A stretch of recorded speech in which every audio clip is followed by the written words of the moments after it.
Guitarist, బేటిస్టు, గాయకులు అందరూ ఉన్నారు. గాయకులు కూడా భక్తి కొరలే ఉన్నారు.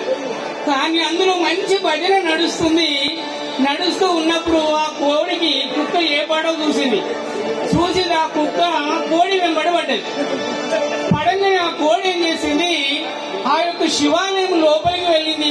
భజన భక్తులు ఎగిరిపోయి ఆ శివాలయం గుడి లోపలికి పోయింది.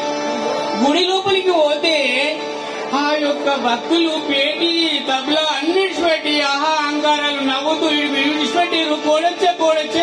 కోడొచ్చే అని చెప్పేసి ఆ గుడిలో పోయే కథమై భజన బంధాన్ని ఆ దానిపైన ఒకడు ఆ యొక్క చెల్ల కప్పి ఆ కోడని తీసుకొని పోయినప్పుడు అప్పుడే కొద్దిసేపట్లో నేను పోయిన, నాకు తెలియదు ఈ సంఘటన.